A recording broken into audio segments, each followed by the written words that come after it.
Hello and welcome to Theology Unleashed, the channel where Eastern theology meets Western skepticism.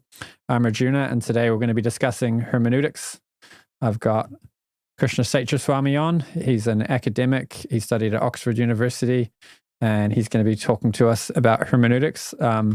Let's start. Could you tell us a little bit about yourself and your career, and then we'll get into the topic. Okay, well, first, thank you for having me on your program. It's an exciting title you have, Theology Unleashed. And I hope I can bring something to the discussion, something worth considering. My career started at University of California, Berkeley.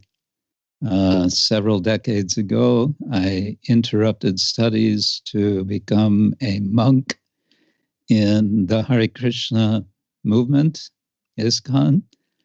23 years later, I returned to university to finish a degree in religious studies, and then a master's degree at Graduate Theological Union, Berkeley, and doctorate at University of Oxford.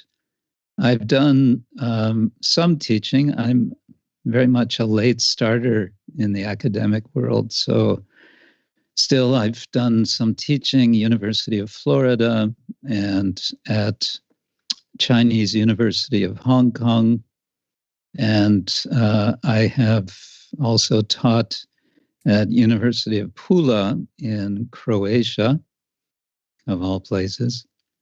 And I've done a certain amount of what I call freelance lecturing in universities, in particular in China.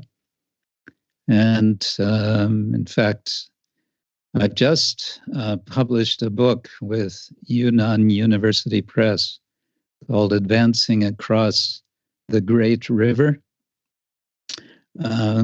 about hermeneutics, focusing on the tradition of yoga and considering it in relation to other traditions, including Christianity, Buddhism, traditional Chinese thought, religion, and a general introduction to a major text of what we now call the Hindu tradition, the Bhagavad Gita. So what is hermeneutics and why should we care about it? Hermeneutics, this rather fancy word, which has come from the Greek, has to do with interpretation. It's generally associated with interpretation of texts. And what is interpretation? It's about understanding and deriving meaning. It's not limited to texts. It involves often the broader category called semiotics or semiotics, which is the study of signs. Signs can include written signs, texts, but also images of all kinds. It can involve gestures, all kinds of human-based expression. And we may say that, taking this a very simple example, a stop sign on the road has a meaning, it has a purpose for being there, which is to tell drivers to stop the car. And so there's interpretation involved. It's an interpretation which is meant to bring about a certain action. But someone coming from another planet may look at this, what we call a stop sign, and may interpret it in a completely different way. They might, who knows how they might see it. So that would be an example of interpretation based on a certain convention or a combination of conventions. The convention of the word with these particular letters, STOP, as we call them, combining to make a word stop, and then a convention of that having a certain meaning, and then that being placed on a red sign. I don't know if you have the same in New Zealand, but most places I know, a octagonal sign or six-sided sign. I don't know. The whole thing together has a certain message. So that's interpretation. And of course, it becomes much more complex when we get into elaborate written texts. And in particular, it's a concern in the area of theology. So we have traditions of hermeneutic approaches. I should say hermeneutics is the interpretation, and it's also the methodology that's used in interpretation, which may be established by people within an interpretive community, which is generally the same as the community which takes a particular text as, in the case of religion, as a sacred text, possibly as a revelation, a revelatory text. It becomes very important to get the right meaning. If this is revelation, if it's coming from God, or if it's coming from representative or representatives of God, we want to make sure we get the message and get it right. So that's hermeneutics in a nutshell. So I guess our focus today will be scriptural hermeneutics. So the first question would be, how do you work out what's scripture? Which books are you going to take as providing divine knowledge, and which ones are you going to relegate? Is there some kind of system to how we work that out? We have a system in our tradition. I'm going to be speaking from my own tradition within the very broad, what we generally call Vedic tradition, coming from Veda. The word Veda has the generic sense of knowledge, and it also refers to a collection of texts called Veda. We might go into details on that later. But then within this very broad sphere of Vedic tradition, there are so many branches and sub-branches. And I belong in particular to the Vaishnava tradition, where Vaishnava is derived from the name Vishnu, where Vishnu is a name for the Supreme Being or God. The Vaishnava is one who understands or worships Vishnu as supreme. And although it can be confusing, although we're called Vaishnavas, our interest turns out to be less in Vishnu as such as in Krishna, where we understand the source, the original form is Krishna, who then expands and takes on particular functions in creation and so on. That form is Vishnu. So Vaishnava, and then it becomes a little more particular in what we call Gaudiya Vaishnava. Gaudiya refers originally to a geographical area, focused centrally in what is now called Bengal, West Bengal, a state of northeastern India. It's sometimes also called Chaitanya Vaishnavism because Chaitanya Mahaprabhu, Sri Chaitanya Mahaprabhu, is very much considered the founder of this tradition in the early 16th century. And his advent, as we say, was in a particular area of present-day West Bengal, so Gaudiya Vaishnava. So our core basis for understanding how to select which sacred texts to take as primary comes from a philosopher, theologian of the late 16th century named Jiva Goswami, who was a follower of Sri Chaitanya. Jiva Goswami wrote a set of texts called Shat-sandarbha. These are, Shat means six sandarbhas or treatises.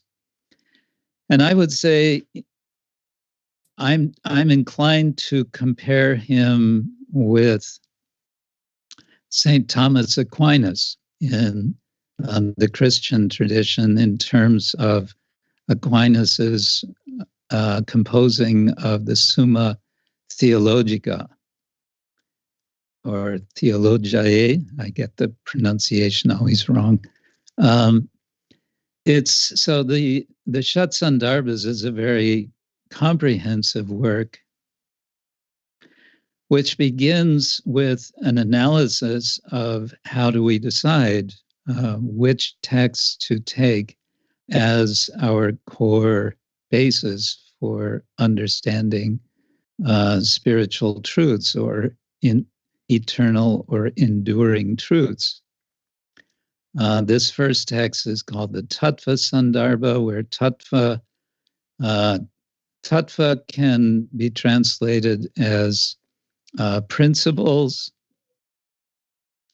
It can also be translated as categories.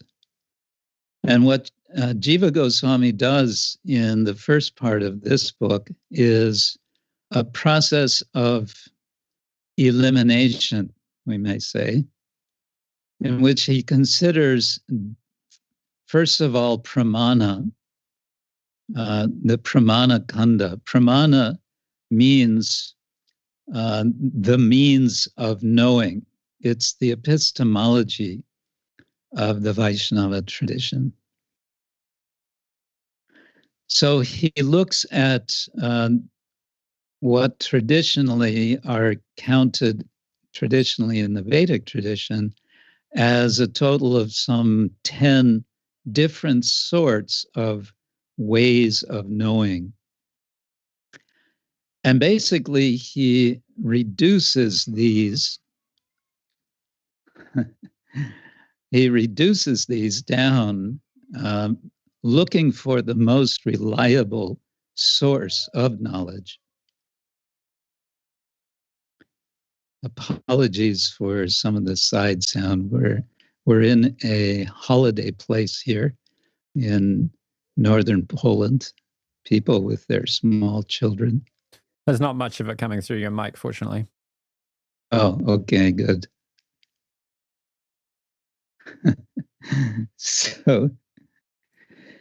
So he does a process of elimination, we may say, in which he says, first of all, before we do the elimination, let's look at our human condition and recognize that we have, as human beings, 4 limitations to our knowing.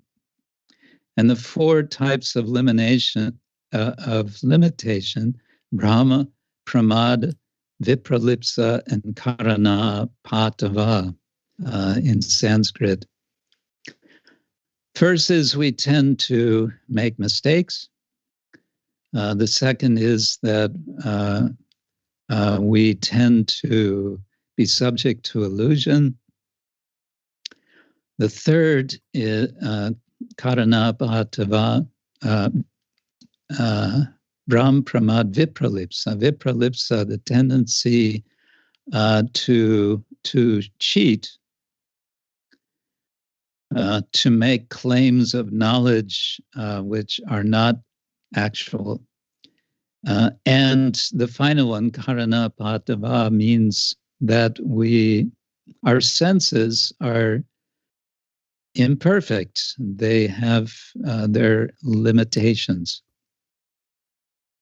And we can elaborate on these, but the point is that Jiva Goswami says, recognizing these faults, now let us look at the particular types of ways of knowing that there are. And the first one he starts with is called pratyaksha. Essentially, it means sense perception. And he analyzes what are the problems with sense perception, which are probably familiar with all of us. He gives a few examples. The second type of knowing is essentially reasoning, anumana.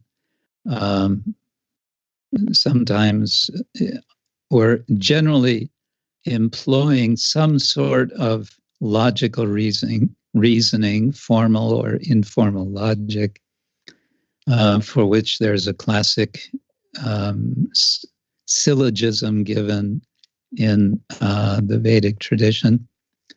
And the third, which turns out to be the crucial one, is called shabda. Shabda means literally sound or word, and it comes to mean something like testimony, in the sense of someone witnessing something and then saying, I have seen whatever it is that's at issue. And then what he does is he shows by this process of elimination that of the 10 types of ways of knowing, the one which is reliable in a class by itself is shabda. So what he calls shabda pramana. And the other forms of knowing may be supportive to this one shabda. But what sort of shabda? He says it's not just anyone's word. It has to be from a reliable person. And who is a reliable person? It must be a person who has heard from reliable persons. And the original source for this knowing turns out to be what is called Veda. But he goes on from there because there's a lot of literature called Veda. And so he continues his process of elimination. And eventually he comes to the conclusion that there is one particular text which is most suitable, most complete, most reliable. And Jiva Goswami would say perfect in terms of its purpose and its power to give human beings the ultimate aim of life and the process for realizing that aim. And that is a text called the Srimad Bhagavatam, or it's also called the Bhagavata Purana.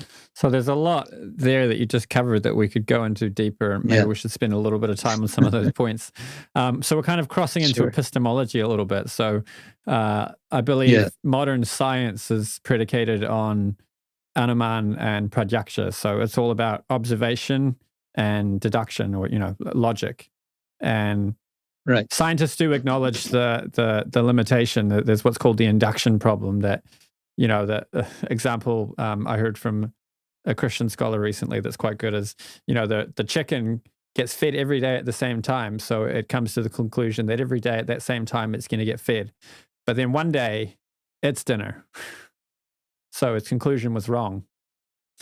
There's so many problems we could list with projection, and science kind of acknowledges them, but they say, yeah, but science has given us all this technology. But of course, it can't give us knowledge about any kind of spiritual domain. So the claim is that we've got something unique. And then the other issue we could discuss is that, like, okay, well, if projection doesn't work, then, you give me the Bhagavatam and I read it, but I'm trusting my senses to tell me what the words are on the page. So I guess Anuman and Prajaksha are serving Shabda.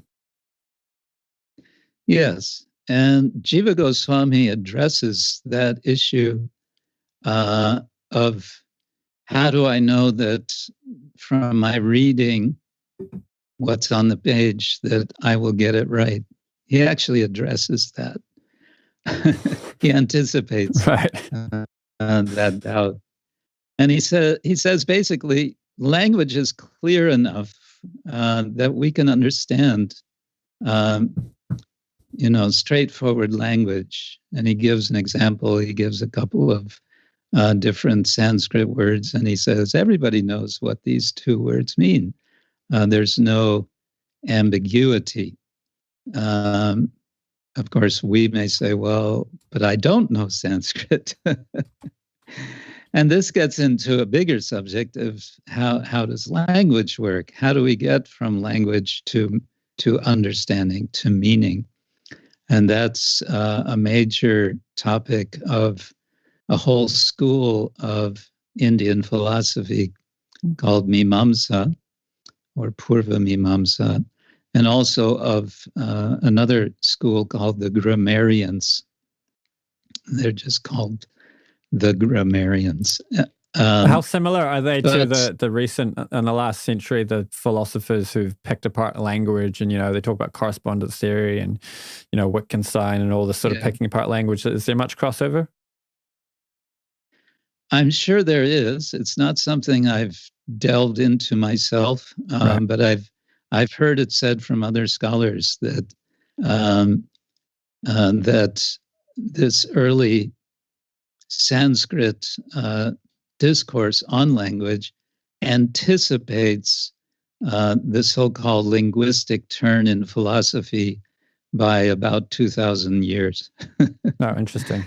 So, yeah, I haven't gone into the linguistics. But I'm sure there is a lot of, So what you just said is that the limitations of our sensory perceptions, they're reliable when it comes to reading languages and basic things like that, where they become unreliable is in terms of they can't give us absolute knowledge. So, basically like the induction problem and so on. Yeah. Now, for you mentioned reading, the tradition puts a lot more emphasis on hearing and hearing from the right source. It could be that just picking up the Srimad Bhagavatam on my own is not going to bring the desired result. There's a whole, it's a complex of factors by which one pursues understanding. And this is summarized in a song, in a Bengali song. The line goes, Sadhu Shastra Guru Vakya Hridaye Koriyo Aikya Satatam Bashibo Prema Maje. The author, Narottam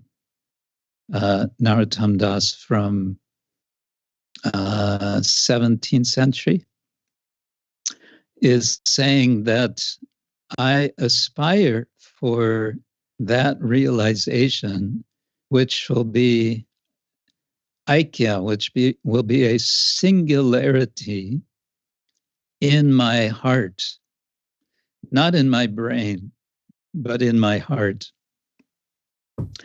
and that this will come from three sources. It's a kind of checks and balances system he's referring to.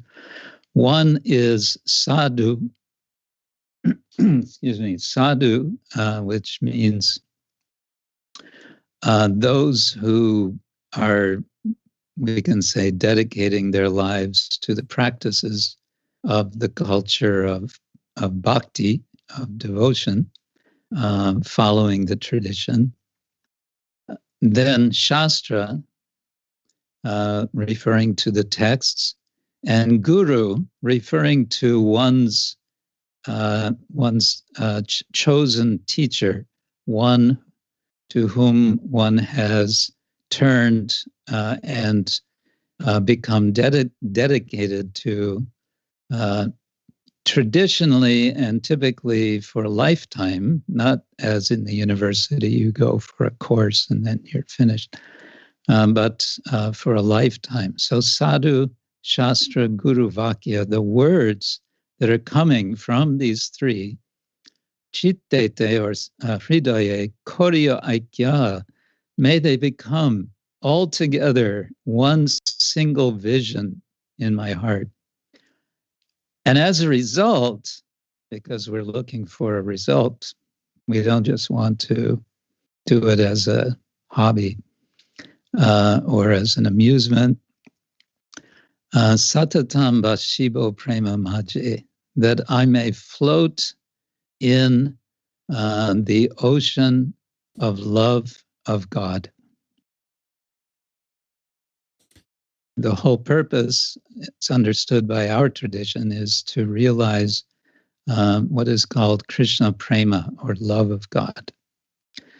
And this I would put at, because at some point we may be talking, as we talk about hermeneutics, about this so-called hermeneutic circle.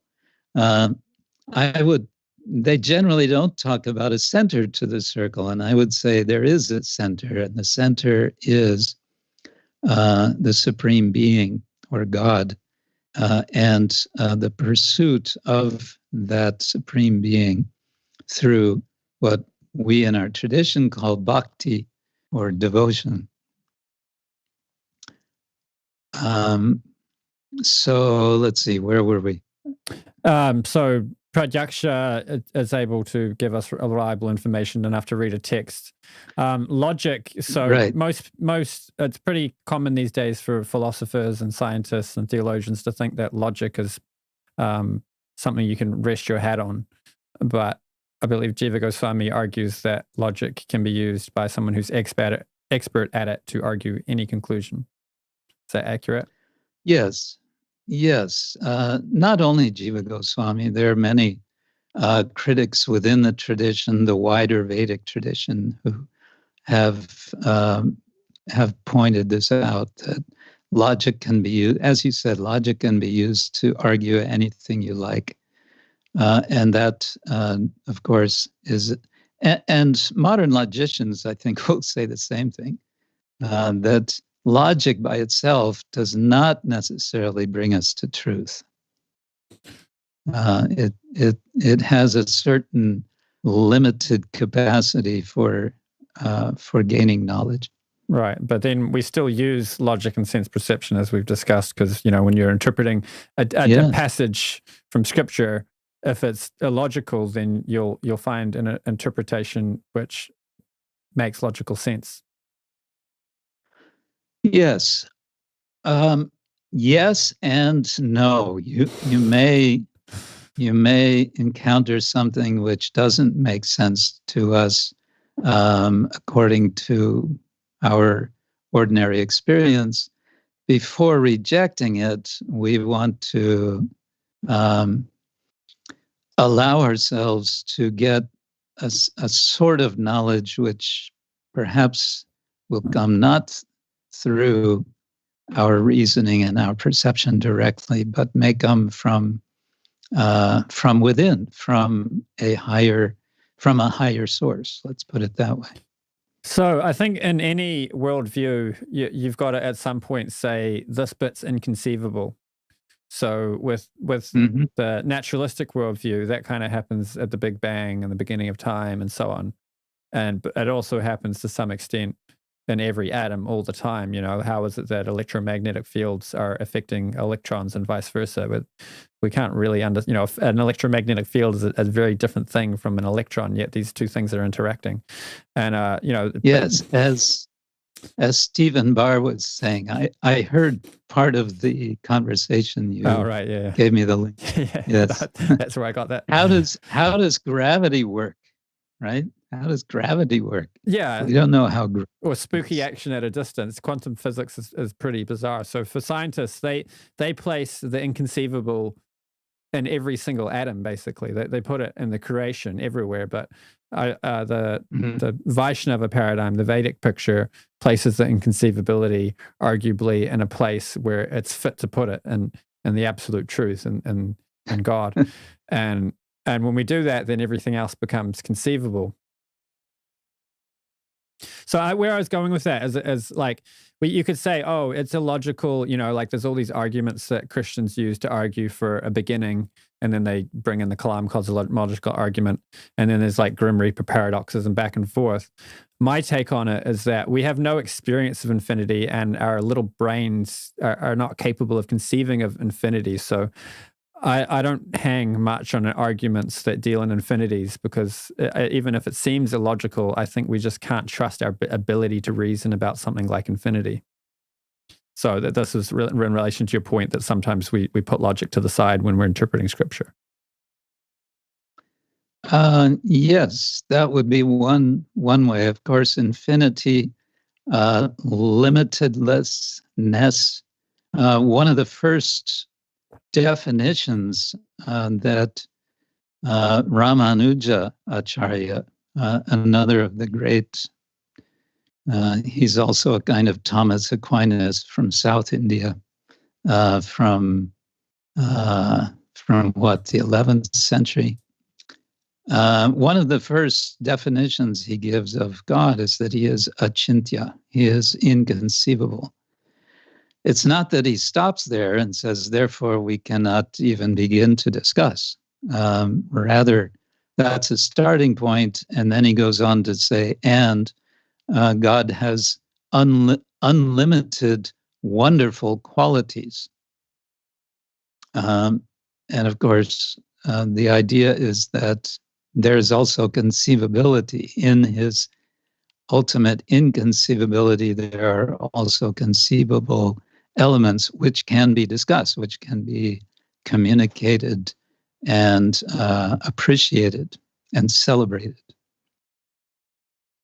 Right. So the next question would be, one question, since we're doing epistemology, is would you say we have internalism or externalism within the Vaishnava epistemology?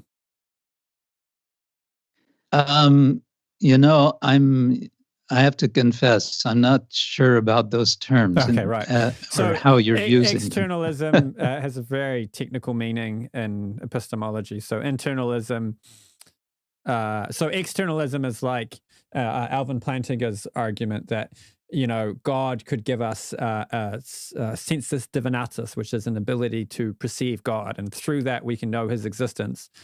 But it's externalism because, you could believe you have a sensus divinatus and you could believe you're sensing God, but it could be false. But if God does exist and He has given you the sense and you are perceiving God, then you do know that God exists. But it's externalism in the sense that when you're inside of the situation, you don't really know if you're living in the matrix or not, so to speak. Whereas internalism is you're directly aware or you're directly acquainted with your means of knowing. So it's kind of like having absolute knowledge, so to speak, as opposed to having hypothetical knowledge. Okay. I might say a couple of things about that.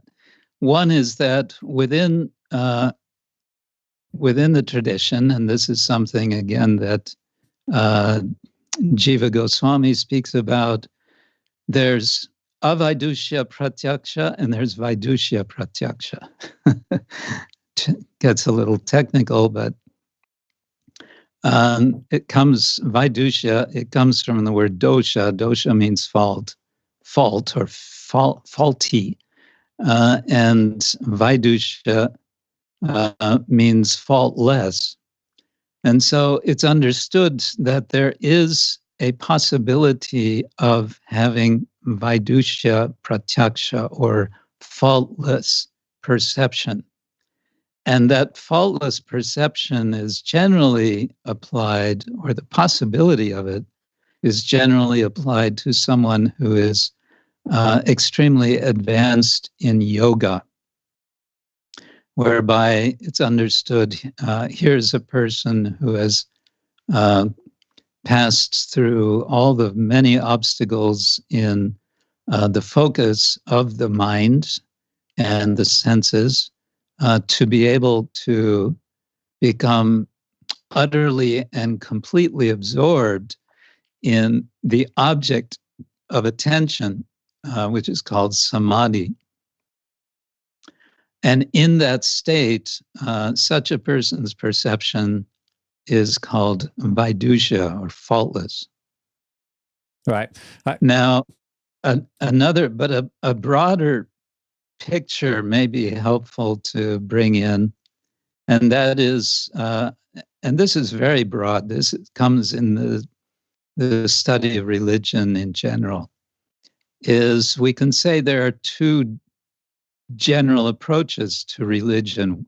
One is that of the receptionist, and the other is that of the projectionist, where the receptionist claims that there is some greater truth, some greater reality, a being perhaps, who is actually existent, is out there, and reveals him or her or itself to human beings, possibly in various ways at various times.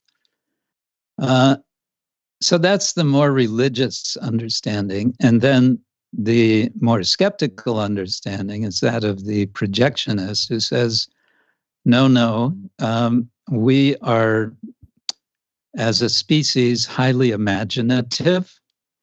And so we, in our sense of need for there to be a supreme being or whatever, we project, we imagine, and then we project outward. Now, of course, whenever you look at two alternatives that are quite opposite from each other, for me, it raises the question, is there not some gray area?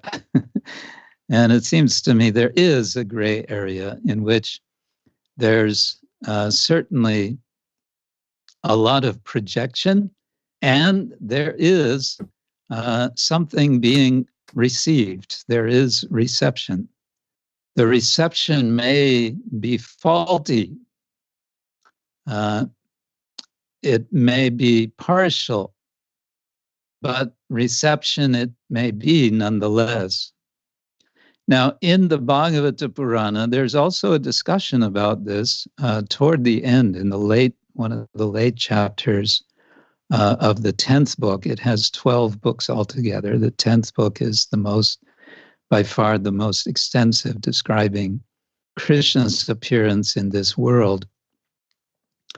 And at the end, near the end, there's a discussion about language and whether it can communicate knowledge of ultimate truth. And the basic conclusion is yes, if the ultimate truth wants to reveal himself through language, taking the basic presupposition that supreme being is all-powerful, then it will not be difficult. It will be completely possible for him to reveal, to communicate through language. And so he does, and that becomes a justification in particular for this text, the Bhagavata. So, I mean, we should probably move on to the hermeneutics, but just quickly in response to that, the skeptic would probably say, God could appear personally before me, and I would just think that, there must have been something in the coffee. I must be going out of my mind. It must be a figment of my imagination, So I find that kind of extreme skepticism odd, because I don't think those same people think that, when their spouse comes home in the evening, like, oh, maybe they haven't actually come home. Maybe it's just a projection. Maybe I'm going bonkers. It's, when you actually are directly perceiving something, like, you get people who are, now there's like UFOs and the government's talking about, like there's people that get up, there's reports of people being abducted. If you're a skeptic and you personally have that experience, I doubt you're going to be a skeptic much longer, right? Even if prior to that you thought, oh, even if it happened to me, I just think I was imagining it. So do you have anything to say on that? There's many degrees of skepticism, and I would say there is something called healthy skepticism, and then there's, as you said, there's extreme skepticism, and the extreme skepticism basically means you can't even get out of bed in the morning because you cannot trust yourself to do anything. Well, I think generally the extreme skepticism is never applied consistently. It's more of a tool used to reject things you want to reject and accept things you want to accept. Yeah. Yes. If you dial your skepticism up and down throughout the day, then you can just believe whatever you want to believe. Yeah. And then on Shabda, someone was asking in the comments, how do we know Shabda or testimony is valid? Mm-hmm. So the Vedic tradition anticipates that question, and it speaks of what's called apaurusheyatva, another technical term. The word purusha means person, and paurusheya means of personhood, and apaurusheyatva, non-personhood. The idea is that Veda, as it's understood to be revelation, is not coming from any person. Now, there's different interpretations of this, and one of them, the more extreme interpretation, says it is not also coming from God. It is ever existent.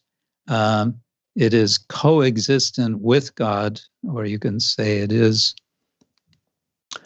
well, it may be said to be a kind of aspect of God. And then in the course of history, which is understood to be cyclical in the tradition, it will be, the expression is seen. It will be, specific passages will be seen by sages who are understood to be so qualified or empowered to do the seeing. They're called rishis, and they simply repeat or report what they have seen. So this is sounding, and generally this is by speaking. So that sounds a bit like science, right? So, there's some wacky hypothesis that, some scientist comes up with, and everybody's like, nah, that couldn't be, surely not. And then they go and do a test, right? Like how Einstein proved the general theory of relativity.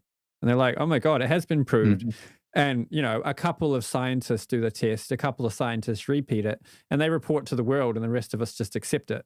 This sounds exactly like what you just described with the sages and the Vedas. Well, yes, there is also this point made that ultimately, how do we know things which are beyond our senses and beyond our reason? The example is, the common example that's used in the literature is, how do we know who is our mother? We ask our mother. She can tell us. Or your mother can tell you, you are my son, you are my daughter. And, that's generally pretty conclusive.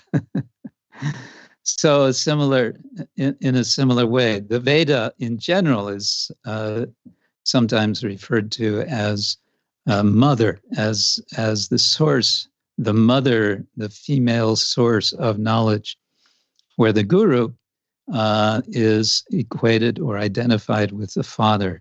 So the combination of the two are bringing about realized knowledge. Right. So in the case of the mother, we have reasons to trust our mother, right? They're this person, they have good qualities, they care for us, they're always around. It's like there's no reason for me to think this person would lie to me, and there's no reason for me to think this person would be mistaken. So right. what would the equivalent of that be for the sages?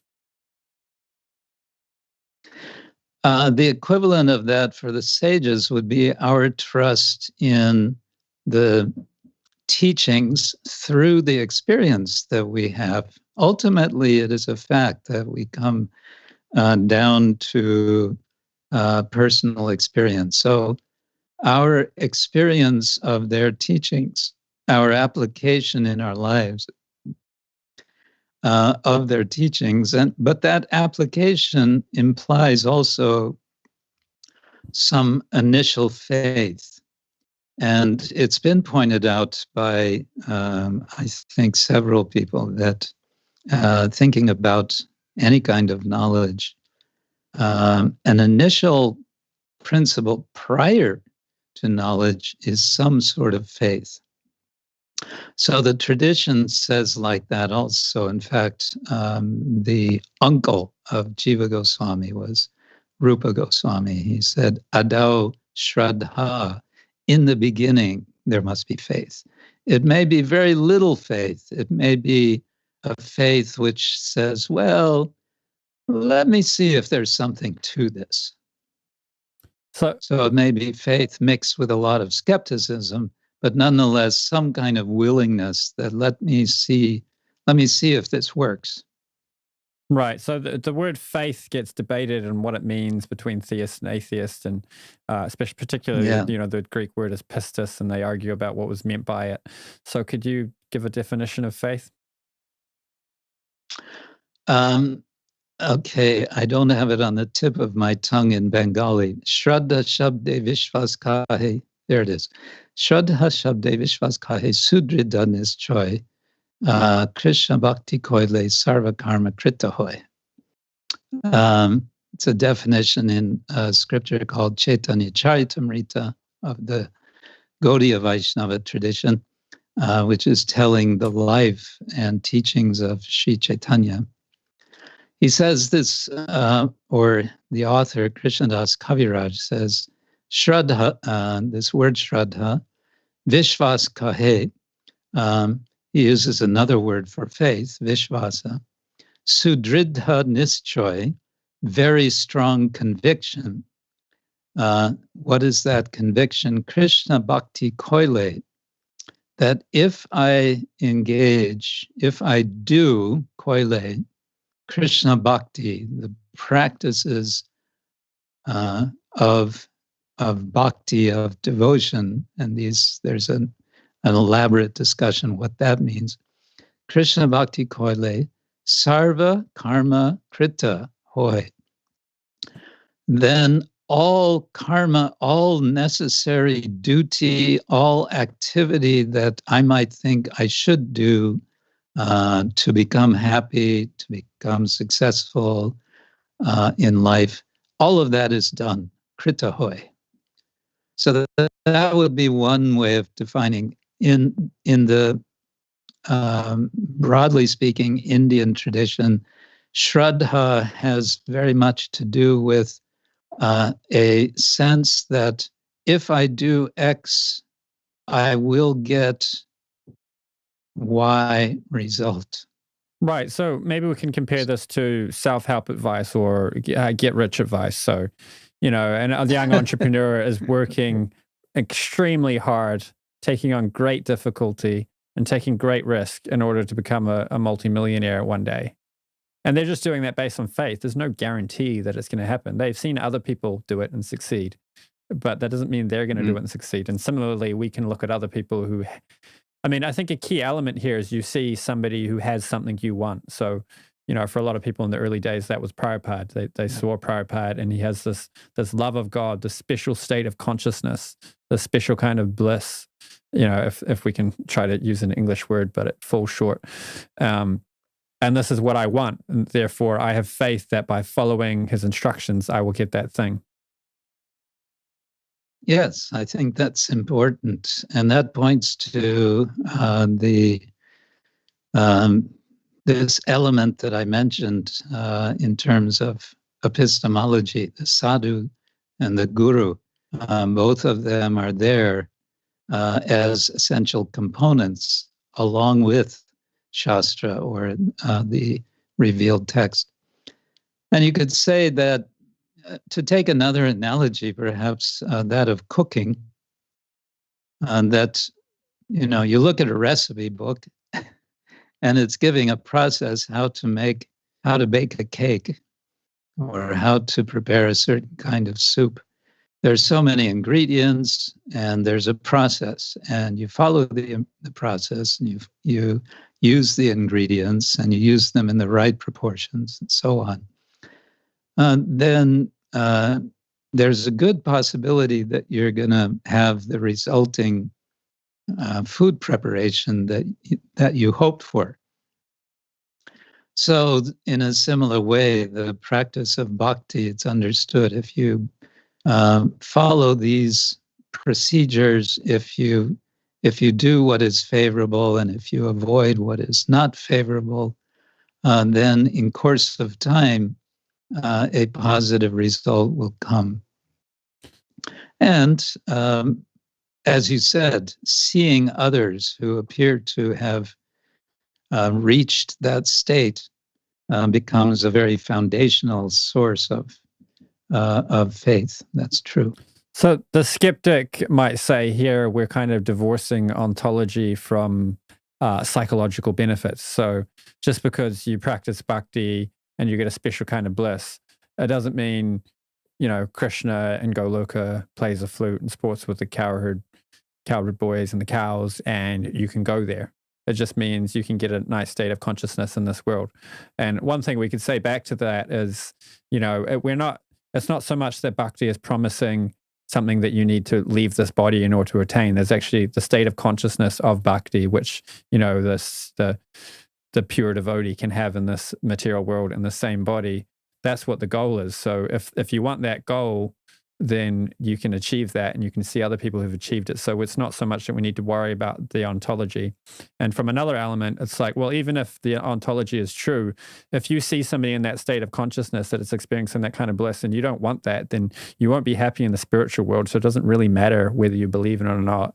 You go and chase whatever you think is going to make you happy. And when you're tired of that, then you can come and look into bhakti if you're interested. Yes. Also, bhakti is not about, it's not just about feeling good, because we understand from Bhagavad Gita, which is a kind of ABCs, we could say, of this in preparation for the Srimad Bhagavatam. This world is described in not so glowing terms as dukkha-alayam and ashashvatam.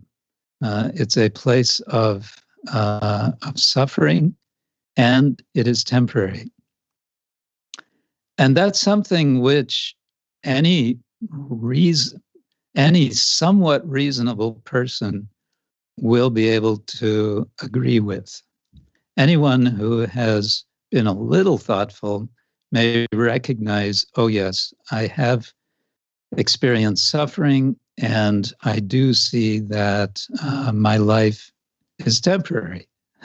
and furthermore, it's not about some superficial sort of happiness, because, as again is described in Bhagavad Gita, this world is a place of the dualities of happiness and distress.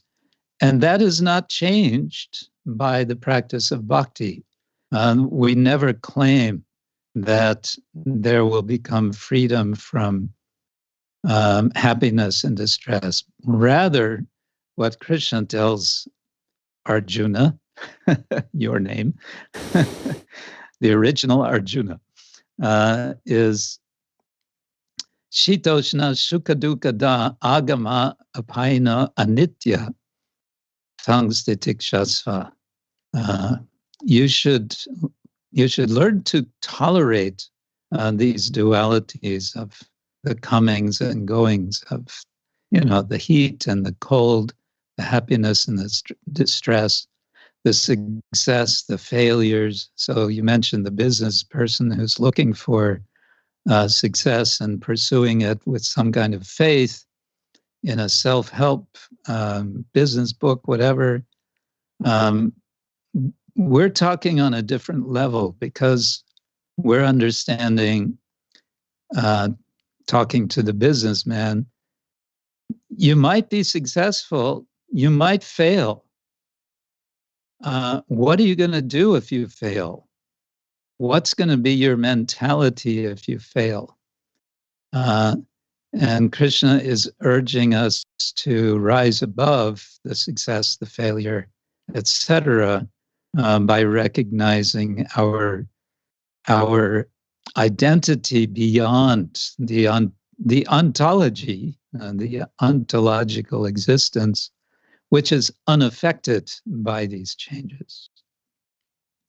So that's kind of lesson 1 in Bhagavad Gita. There will be all of these changes, and we can, with a certain reasoning, recognize that there's something beyond, something of ourselves, which is beyond these. And that's where, Krishna gives, actually just before speaking about tolerance, he speaks about our changing bodies. The body is growing, it's changing, it's dwindling over time. But the sense of I, the self, is not changing. So what is that is not changing? That is the sort of essential, and that's the beginning step in self-realization. So we've done a little bit on epistemology and a little bit on what bhakti is. So now maybe we can get back to hermeneutics. So back to hermeneutics. With regards to selecting which scripture we give priority to, why the Vedas rather than the Quran or the Buddhist literature or the Bible would be one question. Well, this can be, let me put it this way, as my guru, you mentioned, Bhaktivedanta Swami Prabhupada put it, any scripture, and he was being very inclusive here, any scripture which will lead us, which will help us to reach the goal, which we understand is love of God, is good. Okay. And and people are becoming inspired and are leading what we would say is devotional lives. So many people are inspired by the scriptures that you mentioned. And so these certainly have validity. Otherwise, why would it be that so many millions, even billions of people are in fact inspired by them? So that still leaves the question, why? So then why the Veda? Well, several reasons. Here I would maybe speak from the personal side, having done a certain amount of study over years, first of all as a child, and then in later years as a student of Christian literature, much of which I have found very inspiring. It has left me also with some questions which I felt were perhaps more comprehensively elaborated in the Vedic literature.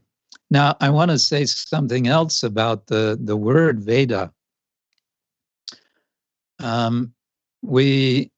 I've said this in the beginning. Veda means knowledge, literally, and it can be taken in a narrower sense or in a broader sense. If we take in the narrower sense, then we're talking about a set of texts in a particular language, Sanskrit language, which have a certain history.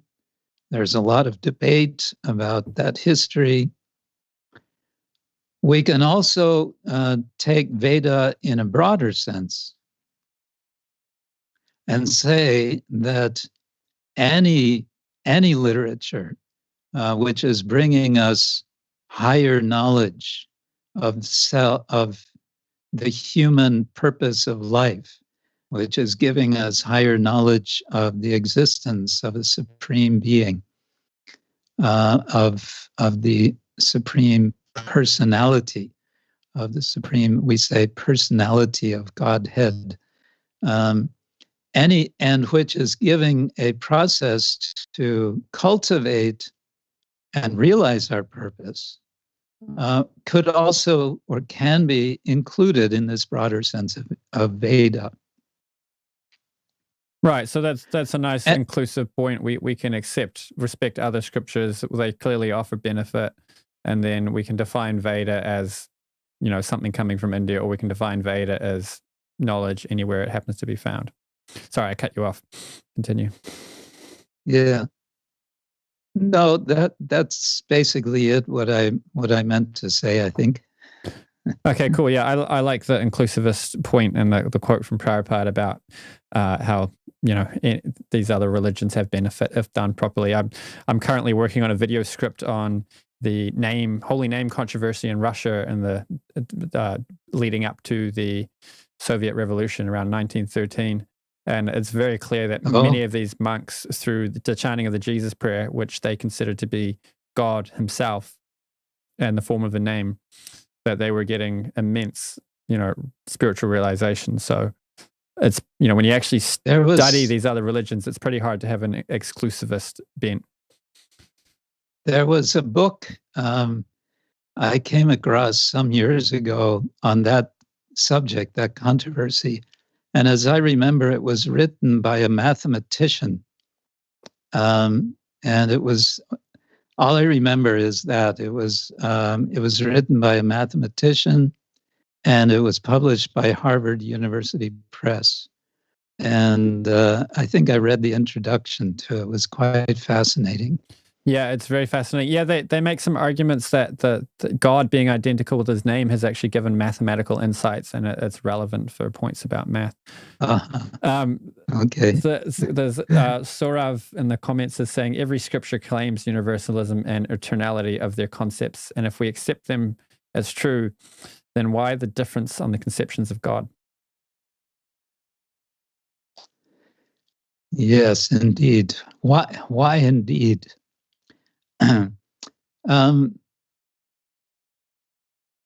There may be different ways of approaching this. This has been a subject of discussion in the Christian tradition for a long time. How should Christians relate to other religions?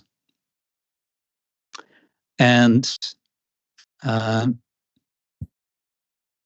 don't know who it was, which Christian theologian, I don't remember, who identified sort of three main categories of approaches. One, that of the inclusivist, that of the exclusivist, and that of the pluralist.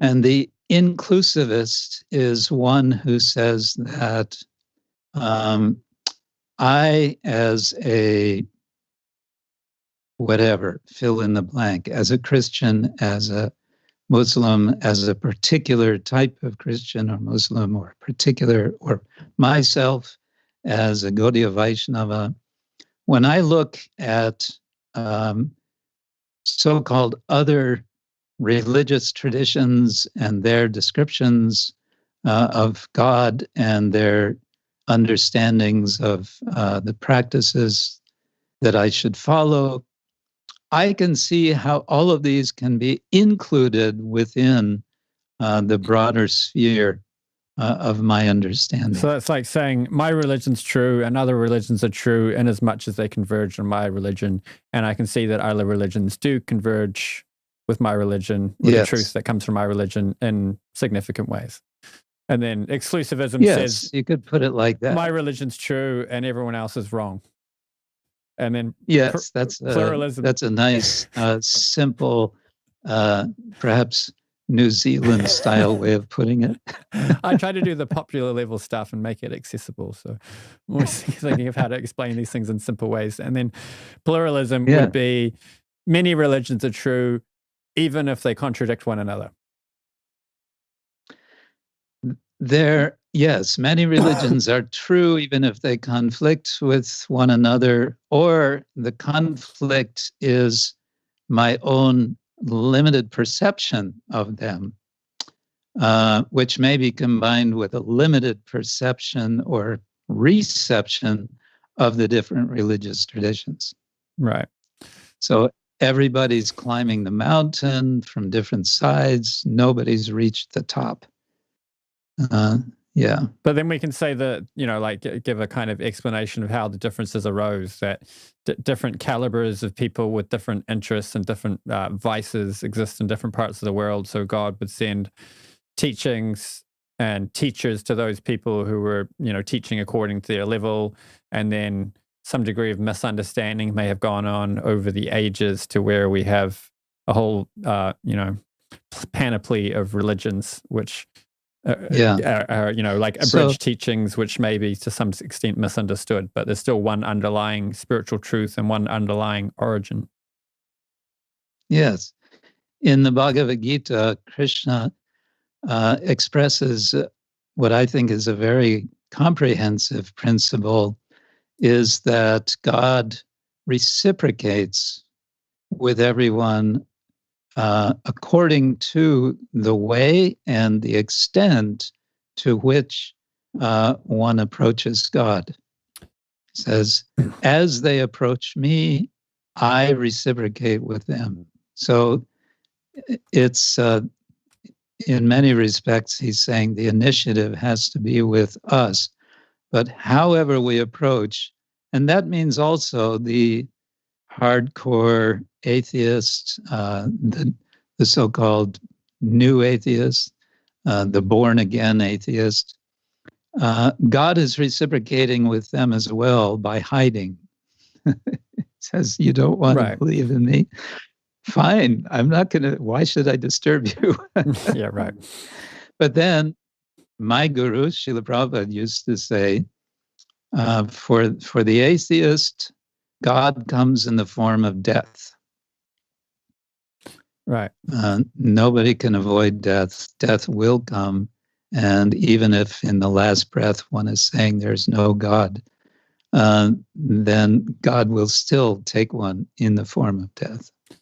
So there's this quote, God is too big for just one religion, which kind of gets at the idea of God reciprocating with different types of people in ways like we have this term, God is polymorphic, and so he'll appear in ways suitable to the different devotees. So for a Muslim, when they have spiritual experiences, they see green, which is a sacred color for them, and so on. And atheists use as an argument as against the existence of God because all these religions are contradictory. But it could be that God is just allowing the different religions to have, different misunderstandings. But the goal is not to have an accurate ontological understanding in every detail all the time. The goal is to get the result. And to do that, then maybe understanding things in a slightly different way, which may be a little inaccurate, may be beneficial. Yeah, okay. That's a nice way to put it. I would also say, and this is something which maybe not all my colleagues would agree with, but to your point that God is too big to be contained by any one religion, I would say that I, as a practicing Gaudiya Vaishnava, feel very much open to be enriched by other traditions. And this is the basis for me of appreciating the value of interreligious dialogue, and also of what my doctoral supervisor, who is a Christian theologian, a comparativist Christian theologian, Francis Clooney, now at Harvard, has developed to a great extent, and that is comparative theology. It's a whole field now of academic study, comparative theology. Is that different from comparative religion? Him, comparative religion, but comparative theology it's another area. It's more comparative religion is sort of viewing religion from the outside. Religion is the study of religion as an academic study is, in a sense, pursuing the study of religion generally as an outsider from any particular religious tradition. Whereas theology is taking seriously and typically practicing based on a theological tradition. And now there has been developing, well, you mentioned there's comparative religion, and that's a whole field which it's been popular, and then it lost popularity, and it's come back. And some people, scholars of religion, reject it, and some embrace it. But now there's comparative theology, in which we look very carefully at particular expressions of theological understanding in different traditions and see how we can relate these with understandings in other traditions, and how to make such comparisons meaningful, and so on. It becomes very refined practice. But my point, this is a sort of general principle which I learned from Professor Clooney, is we become very familiar with the style of language, the style of expression, the style of thinking within our own tradition, from our own texts, which we identify with as our own. If we break out of that and sort of venture over to listen as openly as we possibly can to an expression from another tradition, we may find, if we allow ourselves to be enriched by what we hear in such a way that when we come back to our own tradition, we look with fresh eyes at what we generally hear, or hear with fresh ears what we generally are accustomed to hearing. Now, typically we jump on differences because we live in a competitive world in which everyone thinks, your religion, my religion. And so we tend to fasten on those differences and lose track possibly of the bigger vision that's being given. As you said, God may be bigger than can be contained in any one tradition.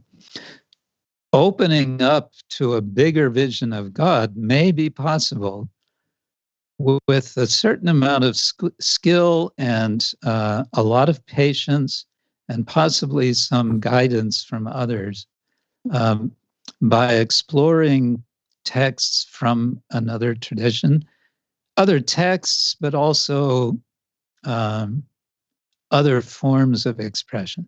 Take, for example, just a few days ago, I was listening to a recording online, it was on YouTube, of Handel's Messiah.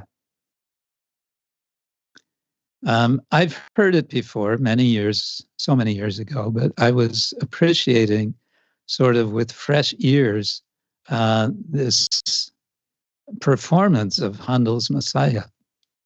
And I just find it so inspiring. It's so powerful. And I reflect on what kind of a person was, I forget his first name, was he Friedrich Handel? I don't remember. They're usually Friedrich.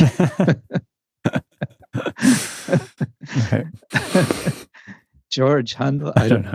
Georg. So, but I just, and what it inspires is a sense of wonder.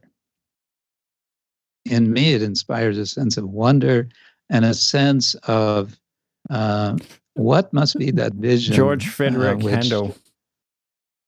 Okay. Georg Friedrich. I was right. I just got them in the wrong right. order. So I don't know if I'm a little bit on a rant. I don't know if that makes any sense. I've been having a similar experience studying the Imya Slapsi, I think is how you say it, which is the Russian name for the name glorifiers in Russia and the Eastern Orthodox Church. And you study their teachings, and it's like, this is right out of the 10 offenses of the holy name, and this is right out of Shikshastakam. Like, it doesn't have, it's not like as comprehensive, I'd say. But the depth of realization they have on some of these points goes beyond what your average Hare Krishna devotee has.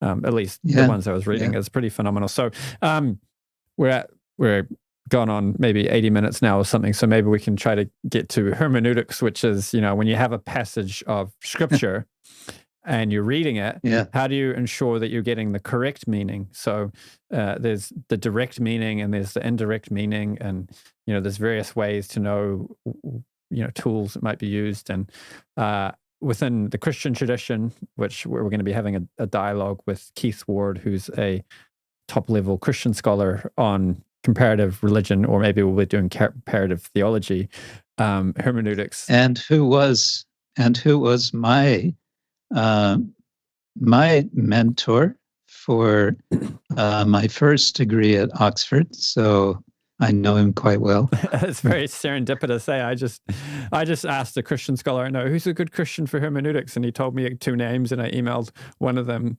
and he agreed to come on, and he happens to have been one of your professors at Oxford University and also be a very high caliber scholar from what I've heard about him. So I'm looking forward to that. So, so the question with other religions would be, quite a number of the hermeneutic tools employed within our tradition will also be found in Christianity, I would imagine. Mm-hmm. So maybe I would think so. Yeah. So I'll let you go where you want to with explaining some hermeneutic tools. Okay. For that, I'm going to take reference a little bit from a project which I was somewhat tangentially involved with in developing a course for people in our own tradition, because problems have come up in the course of in recent years. People reading texts and saying, how am I supposed to understand this, and so on. Or people using text to argue for their bigotry. Yeah, people also arguing for their bigotry. That's also so don't get me started.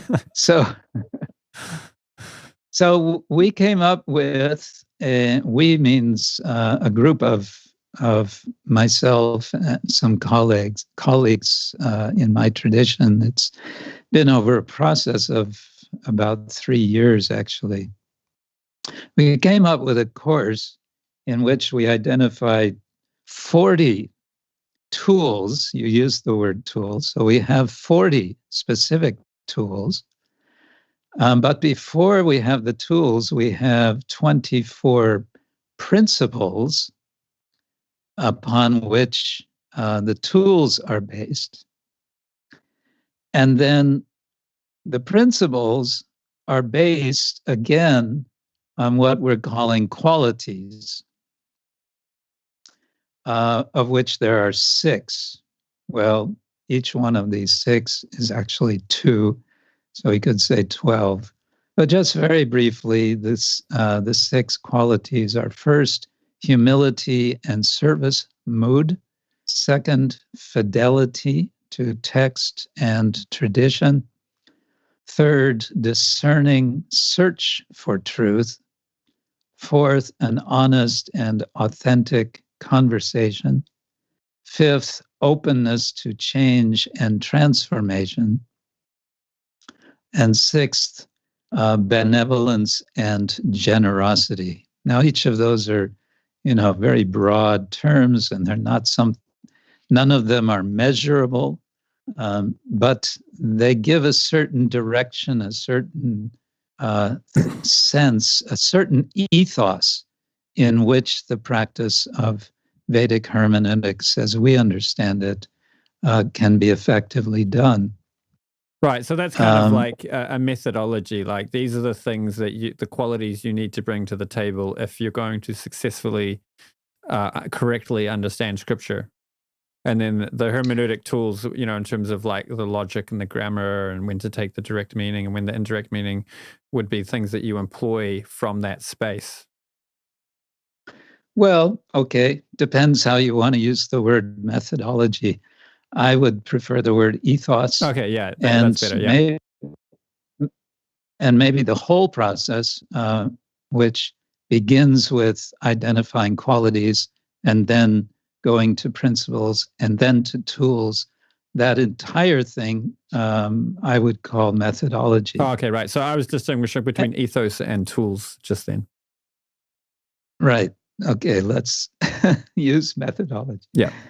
So, and then I won't go through all the principles, but we start with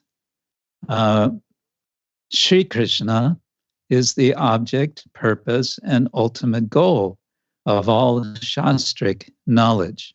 So for any now, obviously, someone from I was going to say that someone from outside the tradition is going to say, "Well, that doesn't work for me." But one might substitute for Sri Krishna. One may substitute, Yahweh or some other name of God. We understand there are many names of God in the Islamic tradition. There are 99 names of God celebrated, and so on. And then we go from there. For example, we go into the subject of pramana, of epistemology that we've discussed already quite a bit. And then we talk about one of the principles is hierarchies are present within Shastra and between Shastra. Now, the word Shastra won't be familiar. It just means something like sacred text. And we understand there are hierarchies. And I talked about that also, where we concluded in our own Gaudiya Vaishnava tradition. And there are other Vaishnava traditions which also put the Srimad Bhagavata Purana on the top of the list as most important. They prioritize. But just recognizing that there are hierarchies helps us. So if we read something in one text, let's take the Manu Samhita. Manu Samhita is a text which deals with sort of legal matters, and it gives certain sorts of rules. It also talks about punishment for someone who has done something wrong. And it gives varieties of punishment according to position in the society. And when we look at that, we shrink from it and say, what is this? You're giving a minimum punishment to someone who is considered higher in a social hierarchy, and you're giving a stronger punishment to someone lower. What is this about? Because we have a very different understanding of social ranking in our modern. We aspire for some kind of egalitarian ethos. We are very far from it. So we may look at that quote and say, someone who is more narrow and simple-minded will say, well, here it is. It's in Shastra. We have to follow this. But no, it's not that simple.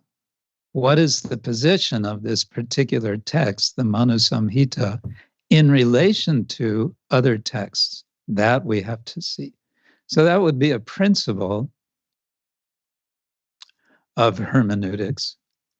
One principle, which I spent a fair amount of time elaborating on, because we've expanded on each of these principles,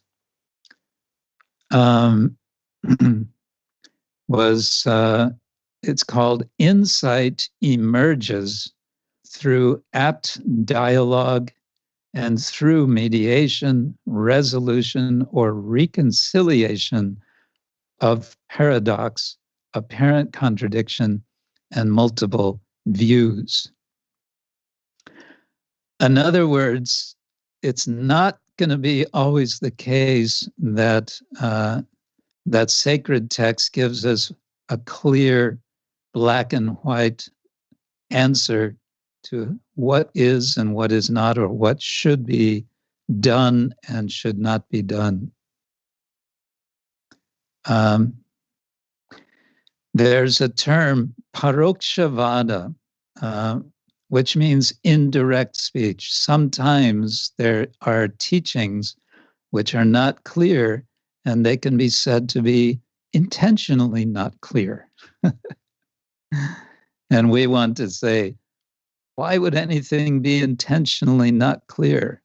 And the answer is because we are being called upon to use our intelligence, our experience in this world to apply our understanding to whatever it is that's being said. So that's like a teaching technique, which is pretty common. You get the student to figure it out for themselves, and then they really learn it. Yeah. Like when I did my electrical apprenticeship, I was pretty much put working by myself very early on because of the dynamics of the company I worked for.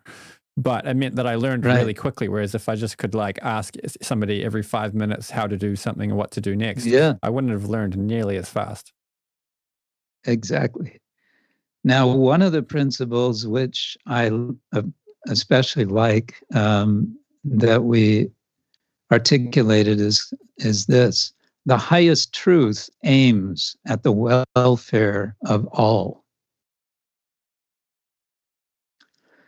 So if we're looking for the highest truth, one way of judging, are we getting there, is this benefiting everyone? So none of that hypothetical, we're harming them now, but saving them from eternal damnation in some hypothetical future. No, that's that's very problematic. Yeah, it's worth mentioning. That kind of reason. Yeah. So, and then that was just 2 or 3 examples from our principles, and then I'll give a few samples from our tools. As I mentioned, there are 40 of these tools. The first one is to ask ourselves the question, how does this statement or series of statements point toward Krishna. Because if you remember, the first of the principles was uh, Sri Krishna is the object, the purpose, and ultimate goal of all Shastric knowledge. So then we can ask, how does this point to Krishna? Or does it? If it doesn't, or if I don't see how it does, then I need some more help. Then considering of the pramanas or the epistemological tools, understanding how they are being used is important. Identifying the genre of text, we understand there are many different genres of Vedic literature. There are three general categories, and I mentioned we consider the Bhagavata Purana as the highest, one reason being that it includes all three genres. Genre being said in the sense of what sort of way is teaching being given. And the first of these is called Prabhu, or master. It is as a master is teaching a servant, basically by command. Do like this. And there's the core of one whole school of Vedic philosophy, Mimamsa, is very much about identifying those commands and then understanding the commands and then following them. That's the whole Mimamsa school. The second principle is that of Mitra. Mitra means friend. We learn things from friends. Friends are our well-wishers, and they can tell us some things which the master will not be able to communicate to us because we have a certain relationship to the friend that is different from that to the master. And then the third type or genre or way of teaching is that of a lover. It's the most intimate relationship, and based on that relationship, another kind or another quality of teaching can come. So this particular tool says, okay, you've got a statement here. What kind of a statement is this in terms of genre? And then this will be applied together with other tools, one of which is, and this applies in any hermeneutic tradition, what's the context? What has been said prior to this and what has been stated after whatever it is that I am hearing or reading? What is the bigger picture? What's the broader message? Is this what's being spoken? Is this a principle or is this a detail? And if it's a principle, then it's something which would be to be kept as it is without change. If it's a detail, it's subject to change. It's subject to change because we are living in a world of change. I was wanting to do... So those would be a few examples. I was wanting to do a little bit more on why the Bhagavatam. I forgot to bring it back up earlier. So you mentioned that it's because it's got these three different genres all inside of it. Are there other scriptures in the Vedic canon that also fit that category? That would include all three of these? Yeah. Probably to some extent. This is mentioned with respect to the Bhagavatam as part of a eulogy of the Bhagavatam. So it's part of the effort to underline why it is that the Vaishnavas will take the Bhagavatam as most essential. But we could look, for example, at the Ramayana. The Ramayana is an extremely popular text. It's generally, as a genre, it's generally referred to in Western language as epic poetry. It's telling a story, a very wonderful story, which is considered not as just a fantasy story, but as very ancient history. And there are a lot of teachings, and these teachings are coming through the narrative. So we don't get any direct what's the word? Imperatives, commands. Do like this, don't do like that. That would not be found in the Ramayana.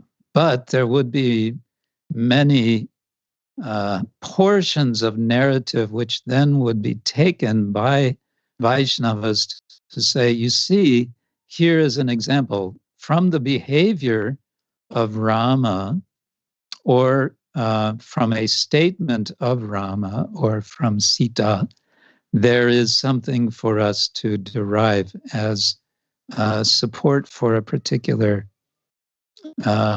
understanding. Then there's Dharma Shastra. I mentioned the Manu Samhita, which is usually the one put forward as the most important of several different texts. The word Dharma is famously difficult to translate. It's often translated simply as religion. It can also mean duty. I find it useful, though, to also think of it as ethics. But Dharma Shastra tends to be very much in the form of do this and don't do that, prescriptive text. But the term Dharma is more deeply about understanding identity. Identity which is beyond superficial appearance.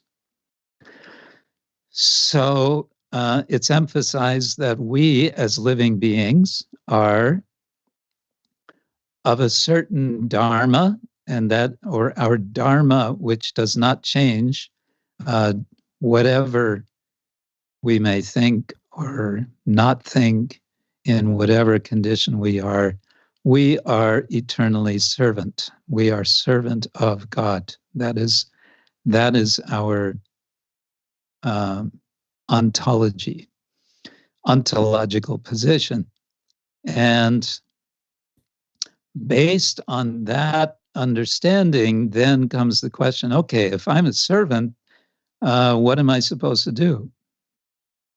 And that will depend on so many factors. What kind of capabilities do I have? What sort of mentality do I have? And so Dharma Shastra deals quite extensively with that subject, how to make the best, to put it in a kind of simple way, but one that, again, Srila Prabhupada used to like to say, how to make the best use of a bad bargain. The bad bargain is this temporary body, which is subject to disease, which is subject to so many kinds of disturbance. This is our bad bargain, but it's a good bargain in the sense that we can use it in developing our God consciousness. So how to make the best use of it, that is very much what Shastra is about. How does that relate to why Bhagavatam? Why Bhagavatam? Because the Bhagavatam is giving us in a very comprehensive way and a very, I would say, relishable way, all that one would possibly need to know for that purpose. And the It's giving Manusamhita it doesn't. The Manusamhita is no. The Manusamhita, much of the Manusamhita is quoted in the Bhagavatam. One of the functions of the Bhagavatam is that it's summarizing from other earlier texts. And as one of the earlier preceptors, Bhaktivinoda Thakur, explains, it's for practical purpose. You don't have to carry a library around with you. You just have one text, the Bhagavata Purana. So we can say it's inclusive of, there are many direct quotes from the Manusamhita in the Bhagavatam, but it's extracting from other texts in order to keep the focus on the goal, whereas on the goal of Krishna Prema, of love of God, whereas so many other texts, like the Manusamhita, like the, I haven't mentioned the Mahabharata, have other preliminary goals. It's generally understood there are 4 categories of human aim, Purusha Artha. The first I've mentioned is Dharma, which has to do with piety, with getting right with fellow human beings, with society, and more broadly with the environment, which is something very much of concern nowadays. Artha is turning more to selfish interest. I need to maintain myself. I need to feed myself. How to do it? So artha means earning. It means value. It means profit. So we are pursuing dharma. We are pursuing artha. We also pursue what is called kama, which is to be distinguished from karma. Karma means action. Kama means desire. We all have desire to satisfy our senses, both our physical senses, and the mind is included in this tradition as one of the senses. So we like to watch movies. We, want to read stories about other people. A lot of this has to do with kama. And the fourth of these 4 general pursuits is mukti, also called moksha, which means liberation. And here the notion is of a permanent solution to what's understood in Vedic literature to be, a problem.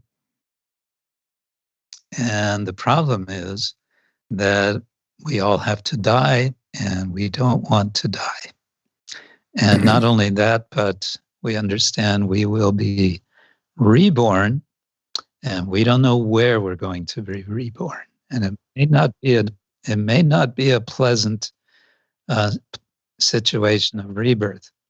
So dharma, artha, kama, and moksha, these are the general goals which much of Vedic literature is concerned with.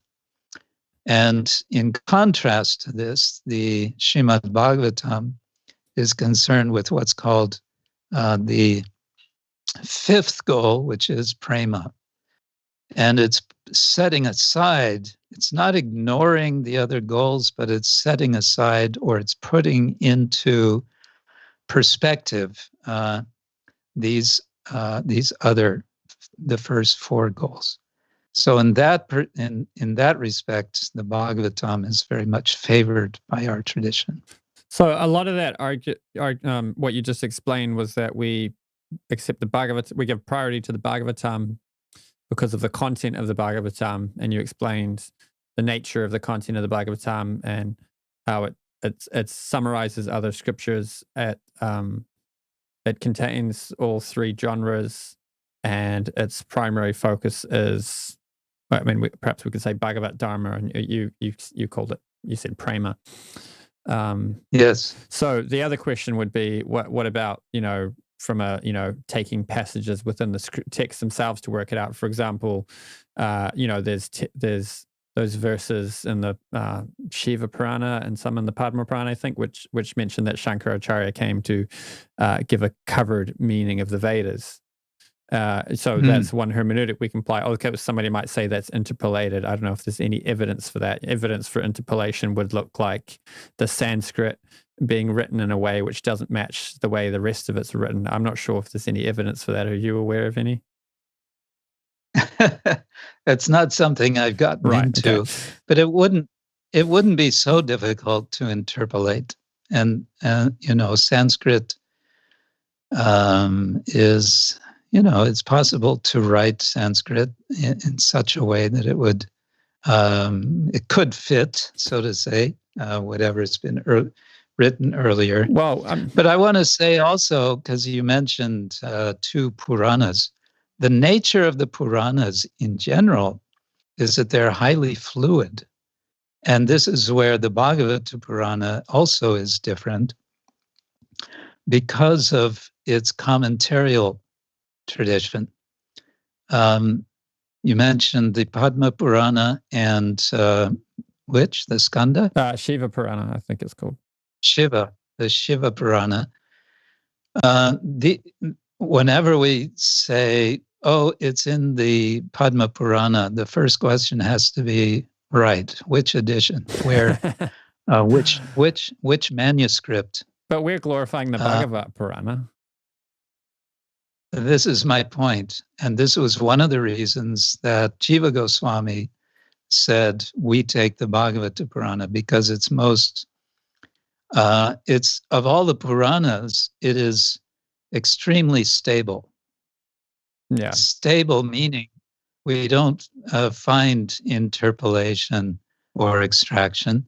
Because, why? Because there has been a commentary on the Bhagavata by a certain sage scholar from the 14th to 15th century named Sridhar Swami. And he commented every single verse of what traditionally is called 18,000 verse text. What we have presently is 14,200 and something. As I said, relatively stable. So all of what we have today has been commented by him. And so everyone since him accepts, okay, that's the Bhagavatam.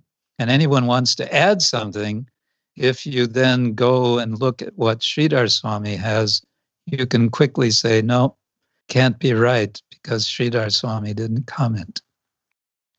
Right. So that's I was going to make that point. I've heard it from Radhika Raman Prabhu that Bhagavad Gita and Bhagavatam, there's a certain nature of the Sanskrit, that the meter and the poetic form, where when you translate it, if you make a mistake, you mess up the poetry and it becomes obvious. But also, like, especially with Bhagavad Gita, people would chant these, memorize them, sing them. They were in the hearts of people for centuries. So if somebody did make a mistake, it would be detected. Whereas, the Padma Purana, someone does a transcription because it was just written out by hand for so many years, and they make a mistake, they get something wrong. Is someone going to notice? Usually around every April 1st, you'll find some message somewhere on Facebook that somebody has discovered the 19th chapter to the Bhagavad Gita. Right.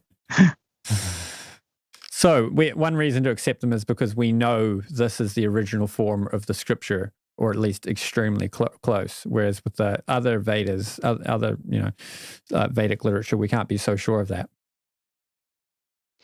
Yeah. Again, Jiva Goswami says that what we have of the original Vedic Samhitas is a very small percentage of the total, which he says is available not on this planet. He refers to other realms in the universe. Right. So that's one reason. Another point I was going to make. So I mentioned those statements in Padma Purana, and then I mentioned somebody could throw shade on their validity. But I think of all the Vedic scriptures, the Bhagavatam is the one that glorifies itself more than any other. Would that be accurate? I wouldn't know because I haven't gone through all Vedic scriptures. Right. Okay. Well, to our knowledge, we can say that at least to my limited knowledge, I've only really read Bhagavad Gita and Bhagavatam. So one thing we find in the Bhagavatam near the beginning, in the first book, chapter 7, I'm mentioning this because I've just gone through a study of the Tattva Sandarbha, this first section of Jiva Goswami's work,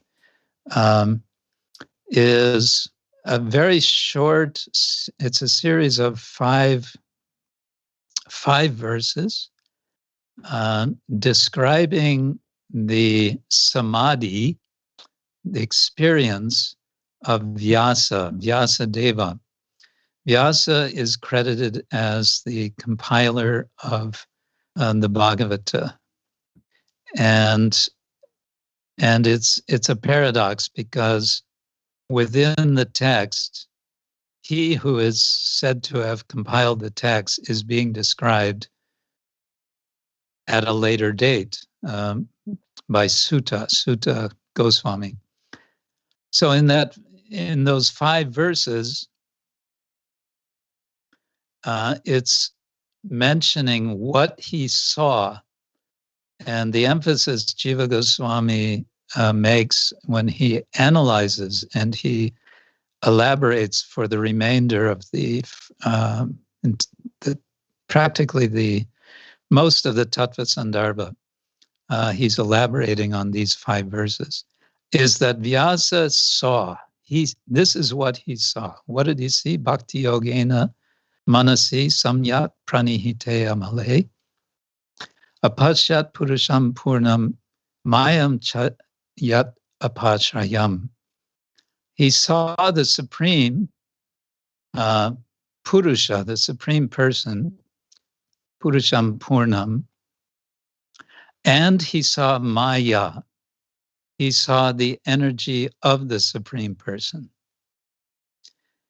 And then he saw the jivas, that's us, living beings who are subordinate to and who are under the influence of the energy of the Lord, Maya.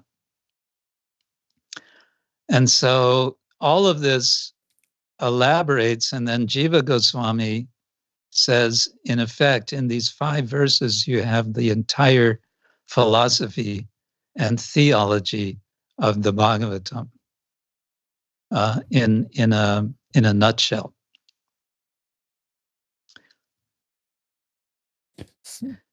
So the verse, so that's one argument that's given, is that Vyasadeva compiled the Vedas, and then his lamentation, he was depressed, and then Narada Muni came and said, the reason why you're depressed, you've done a horrible thing. You've written all these scriptures that don't directly glorify Bhakti and the Supreme Personality of Godhead. And then he went on to write Bhagavatam, which is the essence of the Vedas, or it's the commentary on the Vedanta Sutra by the author himself.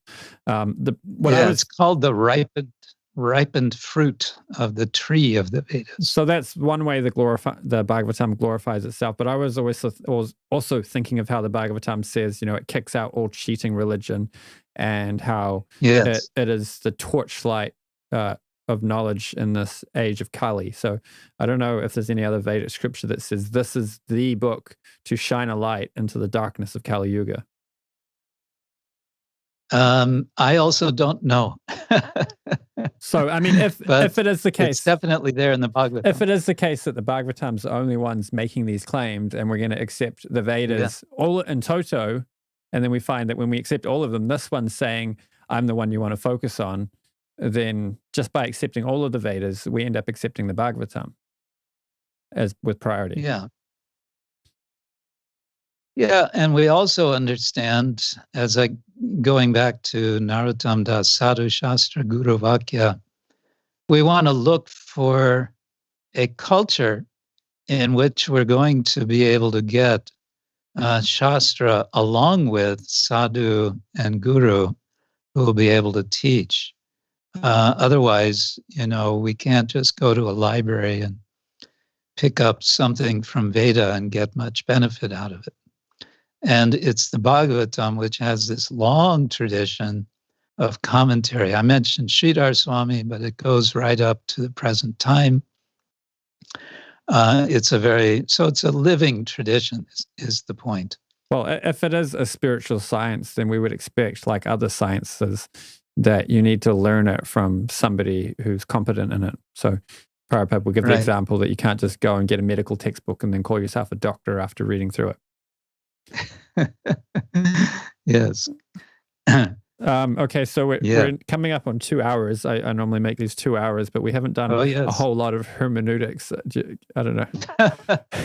I'm sorry if I went off on sidetracks. No, I was doing that because personally I've studied epistemology a lot, and I get into the atheism, theism debates, and I've got some Christian friends who are quite into Advaita Vedanta, and so I've debated with them. No, Bhagavatam, and so I was like, oh no, we should cover this. Yes. Well, I suppose we can continue another time. We could do another 5 or 10 minutes on hermeneutics if you've got some points you'd like to make, or we can wrap it up to you. I would say just generally that the hermeneutics in relation to the Bhagavatam is, as I mentioned, the commentarial tradition is alive today, and that means that the practice of hermeneutics is ongoing. And it's also the case that there are disagreements within the tradition which are there in the commentaries. But these are differences which are not necessarily, or which generally are not, it's not life-threatening. It's differences whereby one can understand, okay, we can take this statement in more than one way. We can appreciate that there are many ways to understand this. And here I would point to the work of a scholar at the University of Chicago. His name is Paul J. Griffiths, who wrote a small book called Religious Reading. And he's making his book, he's arguing that religious reading is very much missing in modern life. He contrasts religious reading with what he calls consumer reading. And he says that unfortunately, most academic reading is just that. It's consumer reading. It's reading to get something quickly that you can use for your own benefit, for your own argument, or whatever. And once you've read it, you don't read it again. Religious reading is very different. And the Bhagavatam, in order to, I would say Vedic literature generally, but the Bhagavatam specifically, it needs to be read within this culture which I've spoken of, and it needs to be read and again, read and read again, and heard and again repeated. And by this, just like cultivating a garden, you're cultivating a vision. The idea is one wants to learn to see everything, the world, to see oneself and the world and beyond the world through the eyes, through the vision that Shastra in particular the Bhagavatam, is providing. That's the idea. So I've linked that book in the description and in the chat, the one you just recommended. So I was more picturing we were going to talk about, like, here's a set of rules for how to interpret a given line of text, and you apply these rules, and here's how you work out which rule to use, and then if that rule doesn't work, you use this rule, and that's not really what you're putting forward at all. There may be some of that, but it's not so cut and dried generally. I would say the sort of approach that you're referring to it's a kind of legalistic approach. Yeah, right. So that's what you'd use in a debate. Yeah, you might use in a debate. And we do discuss also in our course on hermeneutics, we discuss about debate, and we discuss about 3 qualities of debate. And this comes not specifically from our own Vaishnava tradition. It comes from the philosophical school of Nyaya, which is the school of logic, in which they discuss the process of debate. And the first and best type of debate is called vada. And vada, the word vada can mean statement, it can mean doctrine, but it has the sense here of a common pursuit of truth, where the aim is not to win an argument. The aim is simply to understand, to get deeper understanding. So already this type of debate is sort of out of the picture of most of what we think of when we use the English word debate, because when we're thinking of debate, we think of winning, isn't it? Somehow prevailing with our idea. Well, I distinguish between academic debate and popular level or internet debate. So the academics, or political debate. When you have an actual philosopher on, if you show them a hole in their argument, they'll just be like, "Oh yeah, I didn't realize that before.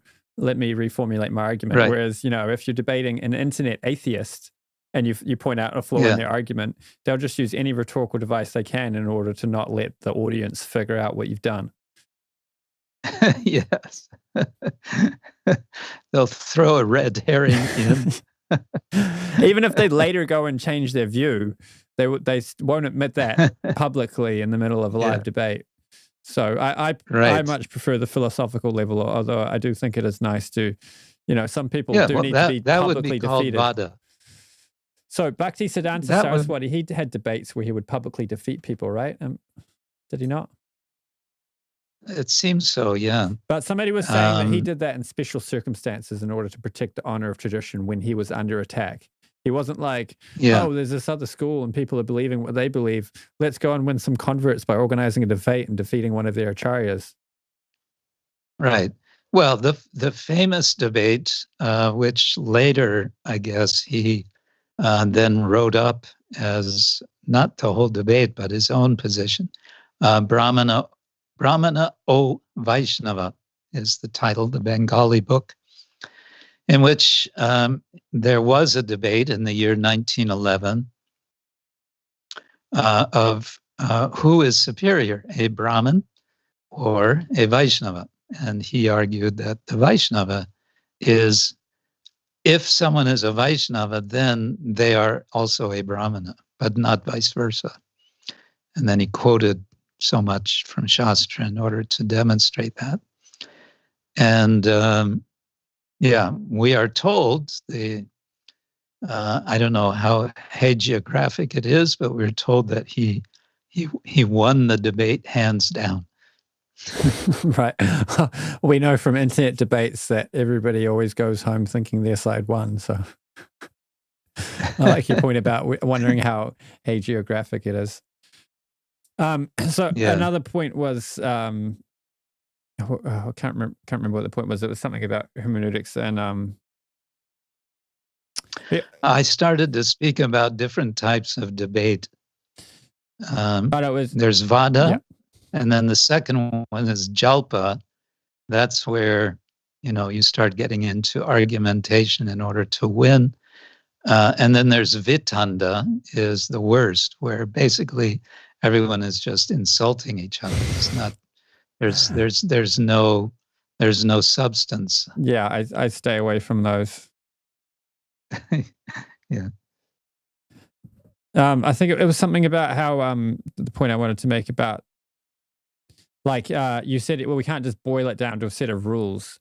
And so that reminds me of a quote. Bhaktivedanta Swami speaks on it nicely, how when Yudhishthira Maharaj was being asked questions by the Yaksha, and one of the questions was, where is the path found, or what is the path? And Yudhishthira replied, the path is found in the heart of the pure devotee. And I've always thought that point was nice, that you can't boil it. It's not like you can have like some bhakti manual or something, and this is just, you follow it like an algorithm and it tells you what to do in absolutely every circumstance. We actually have to use our heart to figure it out as we go along. And you made that point earlier, how there's some room for interpreting things. Normally if something's vague, for example, sometimes when something is vague or purposely unclear, it's because the person hasn't done their homework and they don't want to say something which will later be found out to be wrong. So they'll just say things that could be interpreted either way. So later on, nobody can prove them wrong. Yes, that can be. Any final points? I think there was another point I was going to make, but I've lost it. I'll probably remember it as soon as we sign off.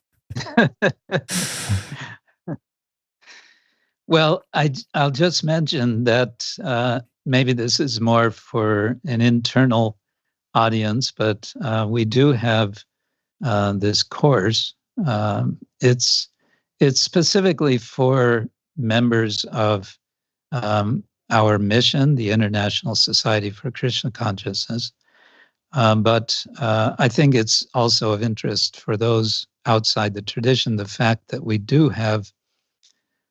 are thinking and reflecting on this, because many people think, oh, these Hare Krishnas, they don't think. All they do is chant Hare Krishna, and they don't think.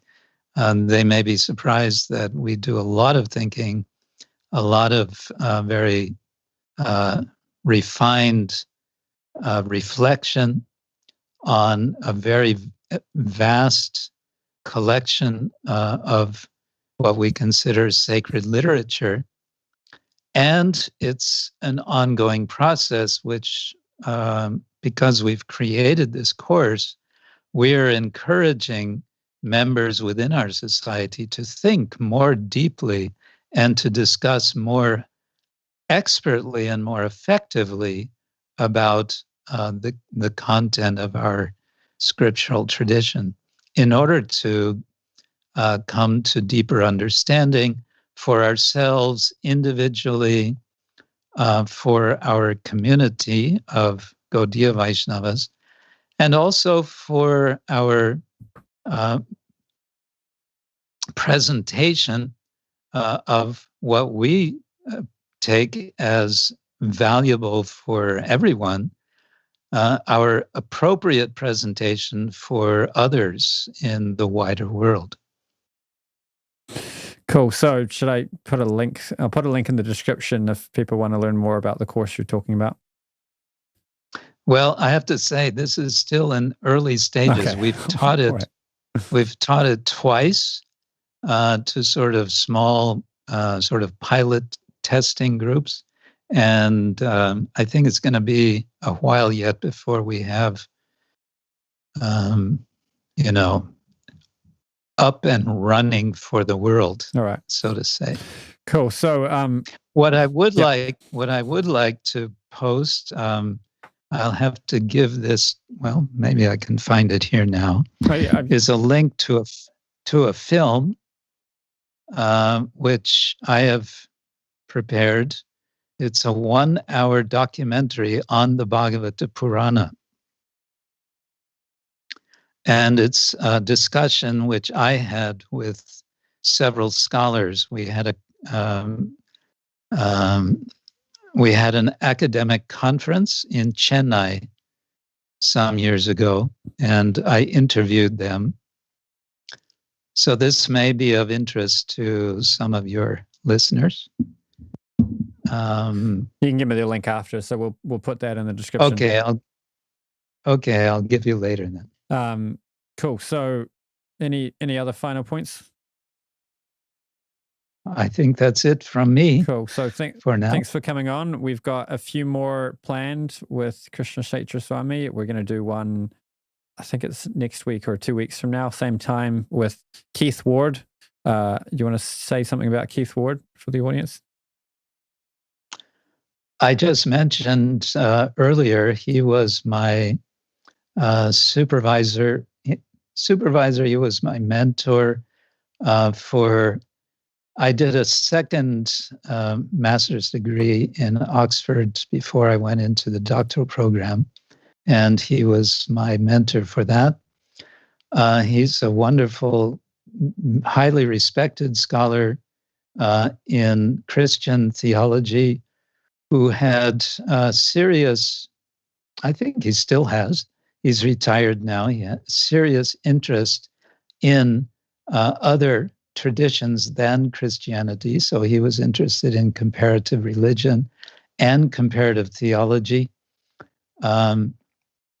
He was what's called the Regius Professor of theology in the theology and religion faculty at Oxford University. Regius Professor means he was appointed by the Queen. So it's a quite special kind of position. I was wondering what that meant. Sorry? I was wondering what the Regis meant. Yeah, he was appointed by the Queen. And aside from that, he's a very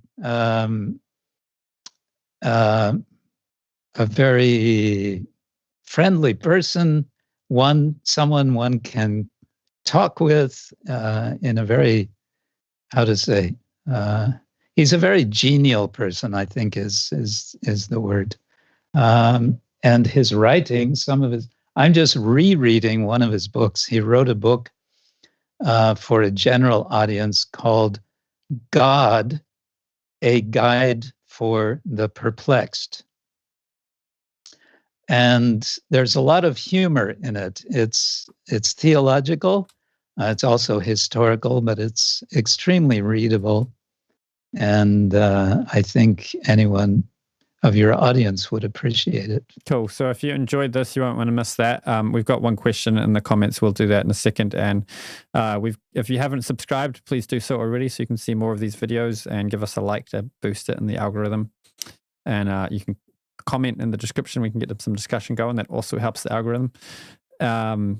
And I've got David Bentley Hart on for a discussion with Ranchor Prime. That's happening on, you'll have to check it out what time it is in your time zone, but it's 7 a.m. New Zealand time. So that's just in like 2 days or something. If you enjoyed this, you'll also like that. And then I'll just pull up this last question. How to determine what is prescriptive and what is descriptive? None of our acharyas seem to have given these terminologies. Can you explain this, Maharaj? That's interesting. Well, in excuse me, in Sanskrit language, there is grammatical difference. In the Sanskrit language, a prescription will typically be given in a particular form of a verb called the vidhi lin, which is translated in English as optative. The optative form is, well, sometimes it's called a command, but it's not always a command. It can also just be an invitation. But in the context of prescription, it's usually in the form of, if you desire such and such a result, then you should do such and such. And that can be readily recognized, as I said, by the grammatical form in the Sanskrit. So if one knows a little Sanskrit, the Vidyaline form can usually be recognized pretty easily. Tat vigyanartam sagarun eva abhigachet.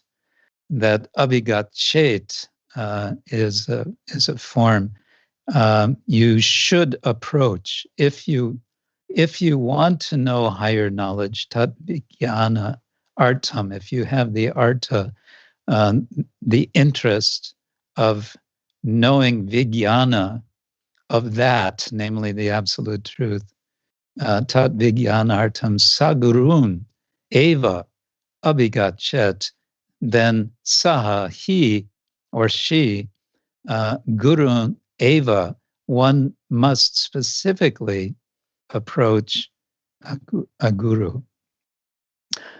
So that's prescriptive, and then description will come in other grammatical forms.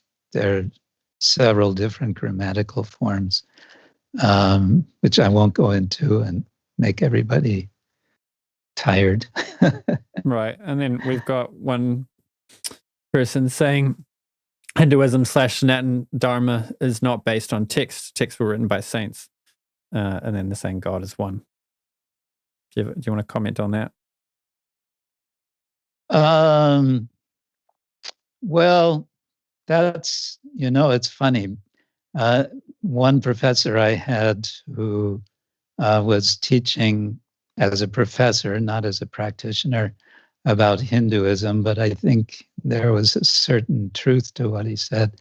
He said, whatever you say about Hinduism, the opposite is also true. So you'll find people who will say, I am Hindu. Or here this person has used the word Sanatan because many Hindus like to use this term, Sanatan Dharma or eternal Dharma. And so this person is saying it's not based on text. And in a certain sense, I would agree. But there are texts, and these texts are, it is a textual tradition. And most Hindus will say something different from what this person has said, namely, our tradition is based on Veda. Now, then we can go into what is Veda, and we already discussed that to some extent, whether it's coming from, she said, from saints. The standard tradition, as I said, would say, well, it's coming through saints, but it is still text. And text does not mean simply written text. It's a broader sense of the term text. In fact, the 4 Vedic Samhitas, the emphasis was on hearing and repeating, memorizing. It's with the epics and the Puranas, then we get into written text. But even there, the Puranas, it's very much about the oral tradition. So it depends on many factors. All right, we better wrap it up there. Thanks for the discussion. I very much enjoyed that, and I can't wait for the next one. Well, thank you. Thank you so much, Arjuna Prabhu. And I look forward to the next one as well. Cool. And thanks for tuning in. I'll catch you on the next one. Hare Krishna.